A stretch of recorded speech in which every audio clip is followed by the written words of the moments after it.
Our research describes a workflow for digitally restoring artifacts that can be used in immersive learning opportunities. We wanted to explore how to present information about the original look, context, and environment of an artifact. Our focus was picture sculpture, specifically the St. Mado's and Tenchira stones pictured here. They were found in close proximity, however, it is difficult to make this connection while seeing them in a museum individually. 3D models can bring us closer to the artifact. As seen in this video, they allow us to interact with the model, observing details in close-up and from different directions, but it is still difficult to really understand how they looked like in the past or the environment and context in which they were used.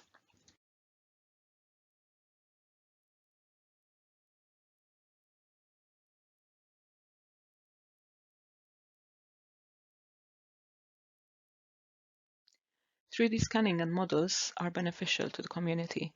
They can be used to preserve information and data for future generations. The Earth Archive project is one case where scanning of the entire Earth surface provides data about its forests and landscapes before they continue to deteriorate because of global warming. 3D modeling has also been used and is important for restoration of historical artifacts.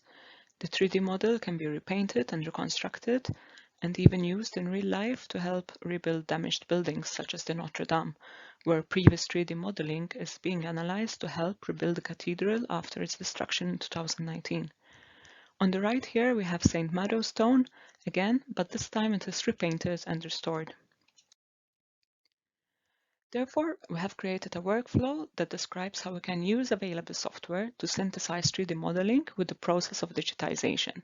This creates digital artifacts which enable us to learn more about their history, and then these artifacts can be used in several other applications. Our work is immersive as it creates new realities thanks to the artifacts that have been restored authentically. In the case of the two picture stones, being immersed in their environment helps to make the connection between the two stones. Although their original location, which is marked 1 and 2 on this map, is nowadays divided by a railroad and motorway, in Pictish times the two stones were just a short walk away from each other. Creating virtual tours of the landscape, both as it stands now and in its Pictish reconstruction, can highlight the differences that exist between the current and past environments, but it can also highlight similarities. The St. Mado's stone was found in a cemetery which still exists today. It is pictured here in this 360 photo tour. Here, remains of burials since the Bronze Age have been found, so the role of this area in Pictish times was not as different as to what it is today. Here we can see the same landscape as the previous image, but in its Pictish time, with an older church and the St. Mado's stone erect in the cemetery. Creating virtual environments like this truly immerses the user in the environment as they can interact with the artifact in its location and see it within its context. Authentic 3D replicas create new learning possibilities as they help us understand the history, develop ideas, and explore interpretations about the artifact. Having a digital model means that learning can take place anywhere, not just in a classroom or a museum, but also at home. We have built an informative platform about this project, which centers on the restored 3D model, but gives plenty more information that can help create new ideas. The model, which is at the bottom of this page, can then be recolored by the user. This provides an opportunity for informal learning everywhere. It helps to develop ideas and interpretations. We developed this color configurator tool, which is something that is familiar to most people, and it allows various interpretations to be tried out and tested. Different restored versions of this artifact can then be created by the community in general. It invites the user, whether at home or in a museum, to think about the colors available to the picts and see how they could have been applied to the artifact. Putting a restored artifact in a virtual environment enables further learning as an exploratory task. The user can walk around the environment and find out more information, such as how people were buried underneath burial mounds that were discovered close to the Tenchira stone, as pictured here. To create these immersive learning tools, we developed a restoration workflow, which ensures that an artifact can be accurately and authentically restored. The basis of this is carrying out historical research, which will guide the process of repainting and restoration.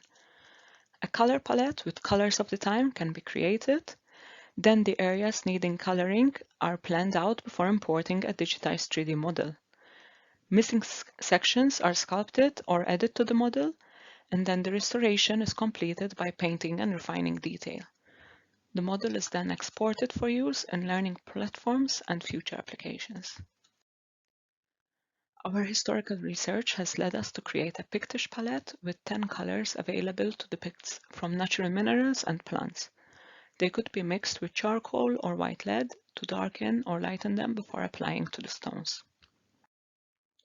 We trialed different software to do this, but the freely available Blender was found to be the best, as it has many tools that can help restoration of 3D models, such as masking for easier editing, as you can see on the left, and painting directly on the artifact for precise application of paint. Through the restoration process, aspects of the artifact that can be highlighted or explored further were found, such as the different paint schemes, which led us to develop the color configurator tool.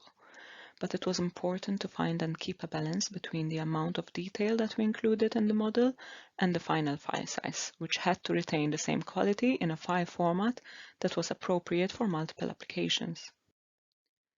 The restored 3D model was shown as part of the color configurator tool and the virtual environment applications to historical experts.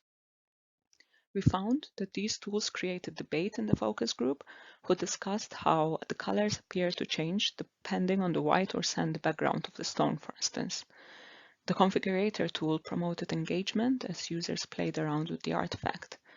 We also found that a great level of detail can actually be included in the restored model, which was both realistic and accurate within its historical period. Performing historical restoration then, even on a digital model, can create new understanding of the artifact, increase historical research, and produce artifacts which can be used in many other tools and applications. These have uses in education, in classrooms, museums, and many other locations. The environment can be further developed as a game, with players interacting with each other in new ways. Scanning and restoring an artifact can also be a learning activity in itself. Nowadays, 3D scanners are available even in iPhones and Android phones, so scanning and coloring an object has become much more accessible. In conclusion, our work has presented a workflow that can make such activities possible, aiding in learning and immersing oneself within their own heritage.